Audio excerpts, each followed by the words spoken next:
Okay, here's an example where I have two lines given parametrically, and I want to find the point of intersection if it exists. So basically, I have L1 is x minus 4t, y is 3 minus 2t, z is 3t, L2, x is 5 minus t, y is 7 minus 2t, z is 9 minus 2t. But one point here is that actually, if these intersect, they can intersect at different values of t.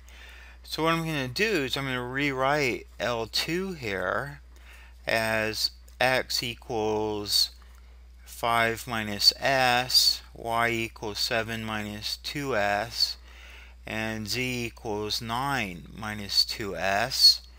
And my L1 here, again, I had x was 4 minus 2t, y is 3 minus 2t, and z is 3t. So basically what I'm going to do is equate my x, y's, and z's here and see if I get a system that has a solution or not. So equating x's, I'm going to have 4 minus 2t is 5 minus s. So here if we equate our x's, then we get that. If we equate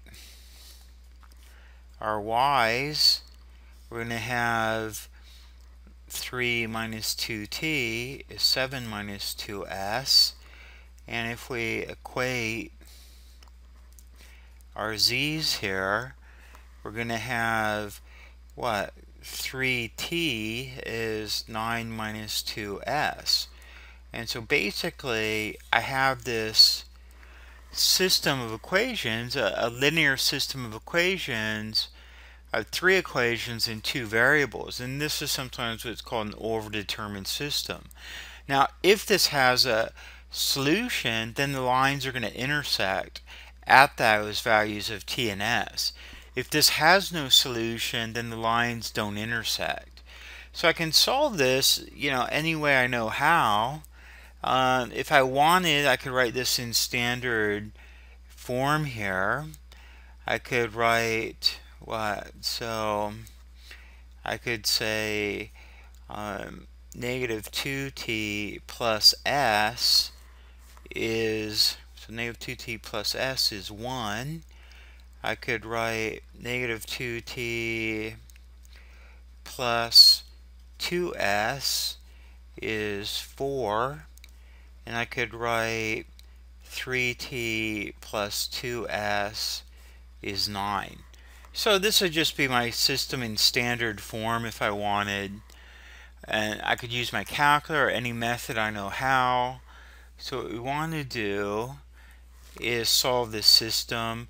Probably the easiest way, just looking at these, my negative 2t is negative 2 here. If I look at my first two equations, and let's say I take the second one here times negative 1, I have 2t minus 2s is negative 4.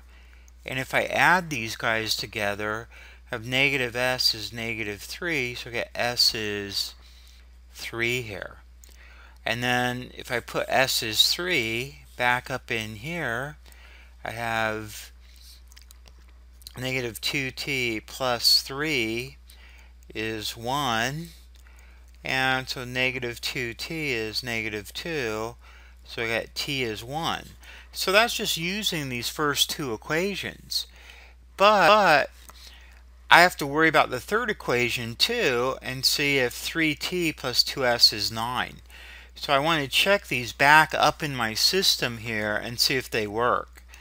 So I'm going to check in here, those guys in there, and see what we get. And so negative 2 plus 3 is 1, that works. Negative 2 plus 6 is 4, that works. And 3 plus 6 is 9, that works. So these look good. But now I just want my x, y's, and z's, and I could use either the s or the t. So my x here is going to be 5 minus s, 5 minus s is 5 minus 3 is 2. My y here, I'm going to have, what was my y values here again? Was the 7 minus 2s.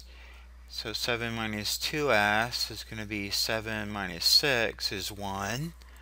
And then finally, z could be written as 9 minus 2s, or 9 minus 6 is 3. And so we have this point of intersection,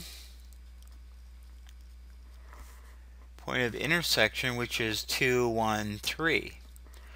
And now you can see why we used s's here instead of t's for both of these. Because if I go back up here and I look at this guy up here, so this is when t was 1, but this one was actually t equals 3. If I put these guys in here, I get 2, 1, 3. And if I put this t equals 3 in here, I have 2, 1, 3. And so these lines here, right, intersect but at different values of t. And you can check, make sure your final answer looks good. Now, if the system was inconsistent, that is, if this linear system here had no solution, that's equivalent to saying that the lines don't intersect. And that's that.